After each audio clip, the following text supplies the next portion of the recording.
Bonjour, bonjour, chers abonnés sur la chaîne, chers passionnés, amis des oiseaux des Canaries et des chardonnays. Encore une nouvelle vidéo sur Canaries 28.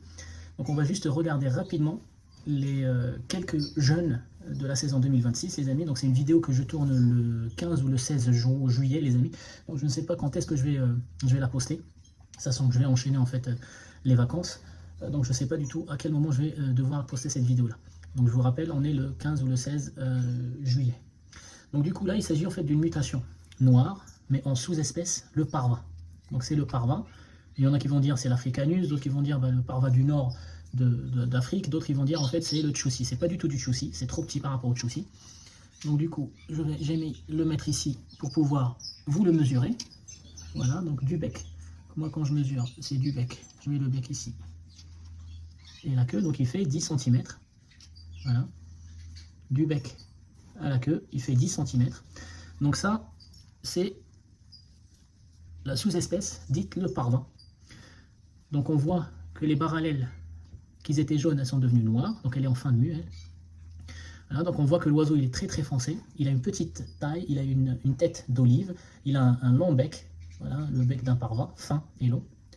Voilà, et il manque la poitrine, donc vous voyez très bien qu'il manque de poitrine en fait. Voilà, il est tellement petit, en fait il est plus petit que le rasa, j'ai l'impression. Voilà, donc ça c'est une femelle, parva, en mutation, noire, au facteur foncé. Donc ensuite les amis, toujours dans la même mutation, donc là je suis toujours sur la mutation noire ou dite facteur foncé, mais cette fois-ci c'est une autre sous-espèce. En fait là, il s'agit d'un intermédiaire, donc c'est un croisement entre le parva que vous voyez tout à l'heure, que vous avez vu tout à l'heure, et le major. Et pourquoi on l'appelle intermédiaire? Parce que c'est le croisement de deux sous-espèces. Donc la sous-espèce du parva, ainsi que la sous-espèce du major, le sibérien, avec le nom d'Afrique. Donc du coup ce qui va donner en fait un phénotype, une couleur un peu différente, donc vous avez vu, que la couleur elle est légèrement un peu différente, la taille aussi elle est un peu différente, donc on va le poser là-dedans, donc vers la queue, nous sommes sur 11-12 cm les amis, donc du bec vers la queue, nous sommes sur 11-12 cm, et on commence à voir légèrement, comme il a été croisé avec le major, on commence à voir en fait un peu de la poitrine qui sort, là, comparé au parva de tout à l'heure, il avait presque pas de poitrine, celui-ci, il a légèrement une petite poitrine qui va ressortir. Donc il commence à prendre les critères du major. On voit aussi que sa tête n'est plus une tête d'olive, mais elle commence à s'élargir, et son bec n'est plus long et fin comme le parva, mais il commence à devenir costaud et court. Donc il commence à prendre un peu les critères d'un major. Et les parallèles, encore une fois, noirs. Ok? Donc ça, c'est ce qu'on appelle l'intermédiaire. C'est une version intermédiaire pour passer d'une sous-espèce à une autre sous-espèce. Donc là, on va y aller sur des phénotypes un peu plus typés major. Ça veut dire, en fait, c'est le croisement de l'intermédiaire qu'on avait vu tout à l'heure avec des femelles major, typées major. Ce qui va faire aux jeunes de prendre de plus en plus des caractères et des spécificités en fait, du major, à savoir une grosse tête, un bec fort et court, et une poitrine. Il faut savoir aussi, il faut se rappeler que le major est un oiseau de structure, c'est-à-dire il lui faut cette corpulence, il lui faut en fait ces critères. Et donc là, on va passer par exemple sur un oiseau, hop, qui va faire... s'envole, parce qu'à chaque fois je les mets sur la serviette, il s'envole. Voilà. C'est un oiseau qui va faire, voilà, on est sur 13-14 cm. 13-14 cm. Pareil,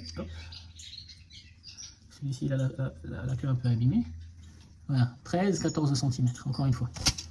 Et encore une fois, les têtes, elles n'ont plus la forme d'olive, elles sont un peu plus larges que ce que je vous ai montré tout à l'heure. Les becs, c'est pareil. Et il y a un truc qui est un peu spécial chez ce phénotype-là. Vous voyez que malgré qu'il est en mutation noire, je ne sais pas si vous allez voir, il a toujours du rouge dans le masque. Vous voyez que la mutation noire qui est censée inhiber en fait, le masque rouge, en accélérant en fait, le mélanine noir, sur ce phénotype-là, en fait, on voit des reflets rougeâtres, chose que je n'ai pas sur les autres oiseaux, les autres noirs. Donc je dois avoir une dizaine de noirs. Il est le seul à avoir en fait, du rouge au-dessus de son masque en fait, noir. Donc celui-ci c'est le plus gros, il s'est un peu déplumé de ceux. Et donc du coup il est sur 14,5 cm. Donc là on est sur une mutation d'Amas, pareil que le tout premier phénotype, donc en parva, qui peut être africanus comme il peut être en fait d'Afrique du Nord ou du tchoussi. Moi j'y crois pas encore une fois le tchoussi parce qu'ils sont trop petits par rapport au tchoussi. Donc on reconnaît encore une fois la tête d'olive, on reconnaît encore une fois un bec long et fin, et puis encore une fois la taille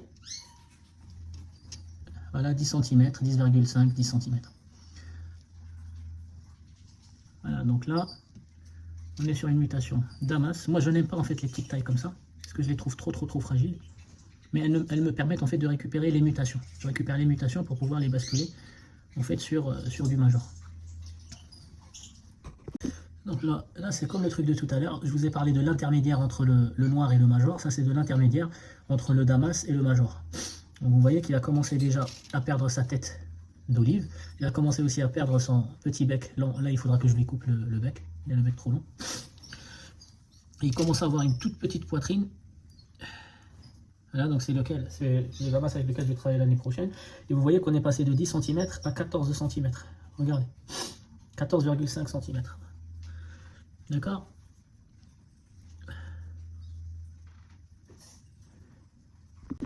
Donc là, nous sommes déjà sur du pastel major.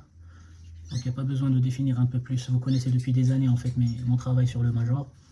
Donc ça, c'est une femelle pastel en mutation major. Donc vous voyez très bien que on tourne autour de... Attendez, je vais la correctement. Ils sont en train de se déprimer parce que je les attrape.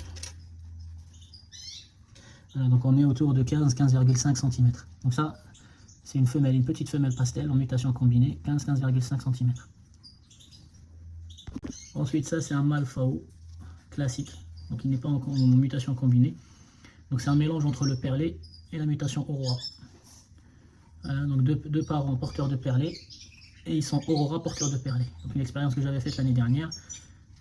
Voilà, c'est un très beau mâle, il est prometteur, donc à mettre sur sa maman, Aurora, porteuse de perlé l'année prochaine. Donc vous voyez très bien que les têtes elles sont grosses, les becs ils sont comme je vous ai expliqué, les poitrines elles sont bien présentes. Voilà, donc le major c'est pas juste la taille, hein. Encore une fois c'est plusieurs choses. Donc là pareil il est sur 15,5 cm, sachant que la queue elle n'est pas encore, les plumes de la queue elles sont pas encore, elles n'ont pas poussé en fait au maximum. Donc là on va passer au jaune du premier tour les amis. Donc voilà, un très beau mâle, Aurora, top qualité. Voilà, donc il a eu le temps de faire sa mue, les plumes elles sont grandes.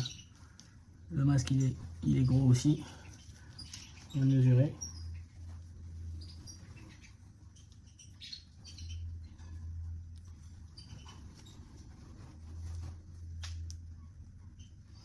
Voilà, 16,5 cm.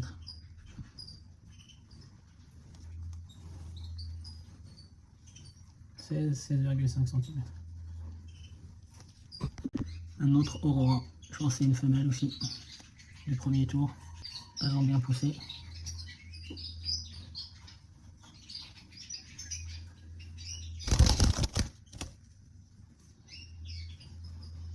On tourne autour de 15,5. Donc bien sûr les amis, on ne peut pas parler des jeunes de la saison sans parler bien sûr du phénotype classique. Regardez-moi ce magnifique classique. Une calotte, je pense que c'est même une femelle ça. Ouais, c'est une femelle, vous voyez, elle a du brun, du gris là, c'est une femelle. Magnifique calotte, magnifique masque. Trop belle.